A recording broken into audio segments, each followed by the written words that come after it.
chapter 12 sound. So let's revise this in next 5 minutes. So I will not go in detail, but just we will revise so that you will remember before the exam कि what we learned in this chapter. क्या क्या चीज़ थी इसके अंदर. So sound के लिए हमारे लिए क्या था, एक मीडियम होना चाहिए, एक सोर्स होना चाहिए, एक रिसीवर होना चाहिए. मीन्स साउंड को ट्रेवल करने के लिए it requires a medium, right. And that is how sound propagates, that is what we learn. So without medium it can not travel.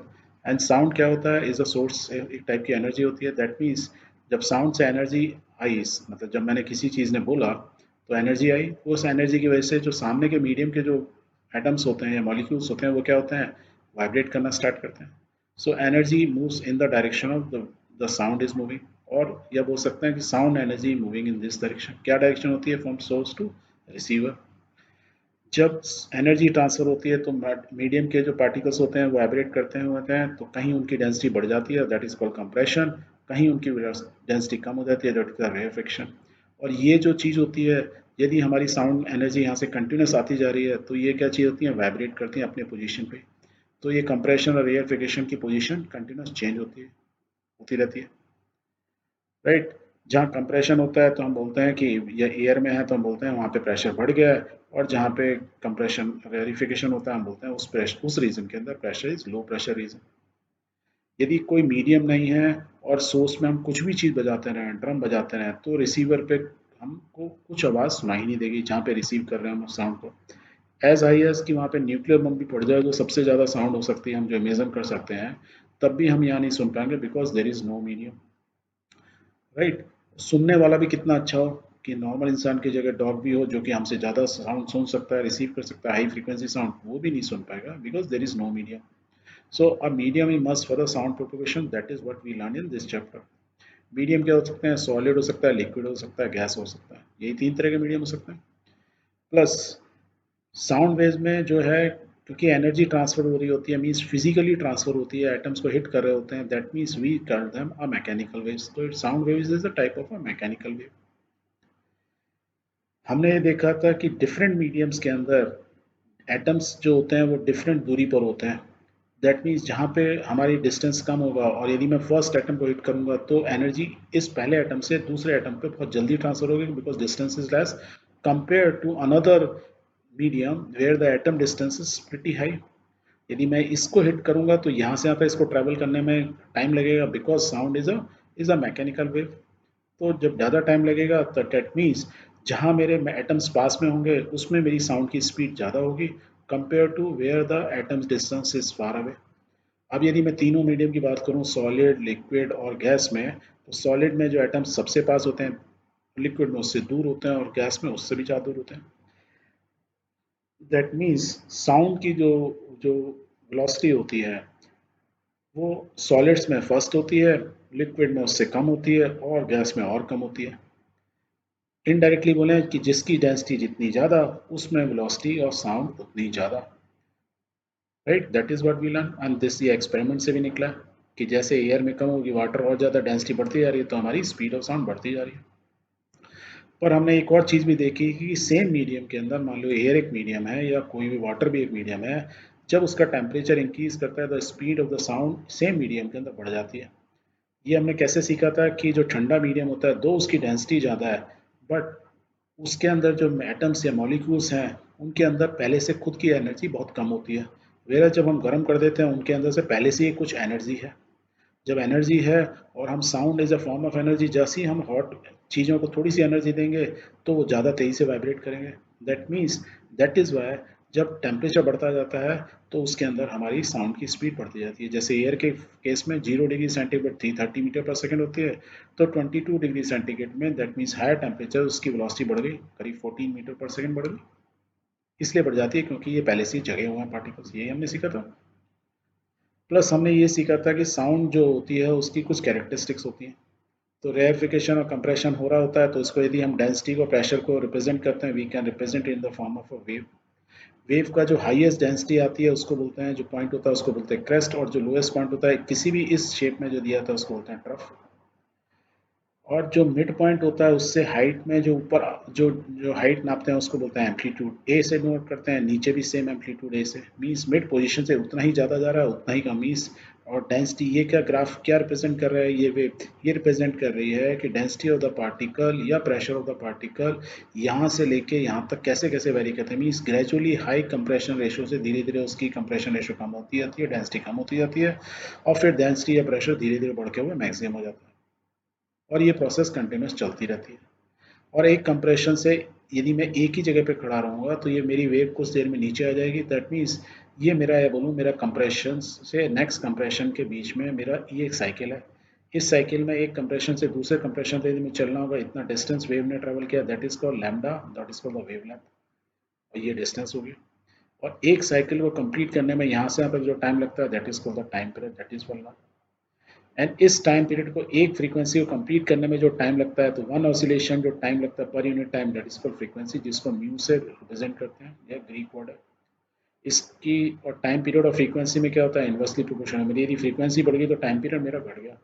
Means higher number of vibration एक second में, मान लो 500 vibration पर second हो रहे हैं, तो मेरे को एक एक वाइब्रेशन में बहुत कम टाइम लगेगा। वेयर एज 10 वाइब्रेशन पर सेकंड हो रहे हैं, दैट मीन्स एक वाइब्रेशन को मेरे को ज़्यादा टाइम लगेगा। राइट, तो टाइम पीरियड इज मोर, तो ये इनवर्सली प्रोपोर्शन होता है। स्पीड क्या होती है साउंड वेव्स की, एग्जैक्टली किसी ऑब्जेक्ट की होती है, तो डिस्टेंस अपॉन टाइम। और यहाँ पे क्या होता है, डिस्टेंस क्या होता है वेव फॉर्म में क्या होता है, उसको बोलते हैं लैम्डा, वेवलेंथ। और टाइम क्या होता है, it is called time period. तो v is equal to lambda by T. और 1/t क्या होता है, म्यू, तो इसको v को हम क्या लिख सकते हैं, लैम्डा इंटू म्यू भी लिख सकते हैं। ये हमने सीखा था। प्लस हमने सीखा था high pitch means high frequency. बोलते हैं किसी की पिच पड़ गई, बहुत ज़्यादा पिच है, मीन्स उसकी फ्रीक्वेंसी बहुत ज़्यादा है। फ्रीक्वेंसी बहुत ज़्यादा means more number of vibration या ऑसिलेशन पर सेकंड। एक सेकंड में नंबर ऑफ वाइब्रेशन या ऑसिलेशन बहुत ज़्यादा हो रहा है, that means high frequency. High frequency means high pitch. और हाई पिच के लिए आपको इतनी ज़्यादा एनर्जी लगानी पड़ेगी। मैं बोलता ना हाई पिच पे गाना गा रही है, गाना गा रहे हो मीन्स आपको बहुत ज़्यादा एनर्जी लगानी पड़ गई। ठीक है। प्लस एक लाउडनेस हमने सीखा था कि लाउडनेस एंड सॉफ्टनेस। जैसे लड़कों की जो होती है आवाज़ थोड़ी सी लाउड होती है, लड़कियों की आवाज़ थोड़ी सॉफ्ट होती है। लाउडनेस मीन्स किसी टेबल को आप हिट करोगे, धीरे से हिट करो तो भी सॉफ्ट आवाज़ आएगी, ज़्यादा तेज़ी से हिट करोगे ज़्यादा आवाज़ आएगी। That means more energy you use. लड़के ज़्यादा बोलने में आवाज़ ज़्यादा एनर्जी यूज़ करते हैं, दैट इज़ वाई उनकी आवाज़ लाउड होती है, लड़कियों की सॉफ्ट होती है। यदि वेव फॉर्म में दें तो सॉफ्ट वेव जो होगी ये उसका एम्पलीट्यूड होगा। और यदि लाउडनेस जाओगे तो क्या हुआ, उसका एम्पलीट्यूड बढ़ गया, मीन्स सेंटर से उसकी ज़्यादा एनर्जी चाहिए अब। राइट, ये हमने सीखा था। और ये जो सारी चीज़ें हमने सीखी थी, फ्रीक्वेंसी, एम्पलीट्यूड एंड स्पीड, ये क्या होती हैं, characteristic of sound waves. Means दो साउंड वेव्स यदि आपको दिए हैं विद डिफरेंट फ्रीक्वेंसी, एम्पलीट्यूड और स्पीड, यदि कुछ भी वेरी है तो you can easily differentiate between two sound waves, that is what we learn. Plus हमने सीखा था इस चैप्टर में कि sound waves like a light waves, वो एक दूसरे से किसी भी चीज़ से रिफ्लेक्ट होकर वापस आती हैं। एंड जब हमारी साउंड वेव्स रिफ्लेक्ट होकर हमारे पास वापस आती हैं, if it is coming after 0.1 second, तो हमको एक डिस्टिंक्ट साउंड सुनाई देती है, उसको बोलते हैं echo. That means there is a minimum distance 17.2 meters is a minimum distance which is required to hear an echo. क्योंकि अदरवाइज यदि जल्दी साउंड हमारे पास पहुंच गई, रिफ्लेक्ट होकर वापस आ गई 0.1 सेकेंड से, तो हमारा माइंड डिफ्रेंशिएट ही नहीं कर पाएगा। और ये चीज़ भी क्योंकि हमारी जो स्पीड ऑफ साउंड जो होती है, ये एयर के अंदर टेम्परेचर डिपेंडेंट होती है, higher the temperature higher the speed. तो यदि थोड़ा सा टेम्परेचर ज़्यादा होगा तो इस साउंड जल्दी वापस आ जाएगी। मीन्स 40 डिग्री सेंटीग्रेड देखूंगा, स्पीड ऑफ साउंड ज़्यादा होगी, मीन्स जल्दी से जाएगी और जल्दी से वापस आएगी, तो मीन्स हम डिफ्रेंशिएट नहीं कर पाएंगे। That means this minimum distance now at higher temperature, suppose at 40 degree centigrade, will be more compare to 22 degree centigrade. तभी तो हमको टाइम थोड़ा ज़्यादा लगना चाहिए, 0.1 सेकेंड से ज़्यादा, तभी हम इको सुन पाएंगे। ये हमने सीखा था। We also learned that any object, if it is moving greater than the speed of sound at particular temperature, then we say that the equipment or the plane is moving at a higher speed, that is called supersonic speed से जा रहा है। जब कोई भी चीज़ supersonic speed से जाती है तो पीछे क्या वो वेव्स जनरेट करती है, तो क्योंकि साउंड ने की तो उनको बोलते हैं सोनिक वेव्स। और उससे एक आवाज़ जनरेट होती है, बहुत बूम करके आवाज़, that is called the sonic boom. ये इतना पावरफुल होता है कि यदि किसी बिल्डिंग के ऊपर किस जाए तो उसके शीशे भी तोड़ सकता है। We also learned कि scientists use a word called Mach number, जो basically speed of object और speed of sound की एक रेशो होती है। हम बोलते हैं कि यदि Mach 1 पे कोई चल रहा है तो बोलते हैं ट्रांससोनिक स्पीड से चल रहा है, और Mach ग्रेटर देन Mach 1 चल रहा है मीन्स सुपरसोनिक स्पीड से वो प्लेन उड़ रहा है। And if the Mach is greater than 5 means 5 time the speed of sound से चल रहा है, तो मीन्स इससे भी तेज चल रहा है, 5 गुना ज़्यादा से भी, that is called hypersonic. Means the equipment और द प्लेन और rocket is moving at hypersonic speed, right.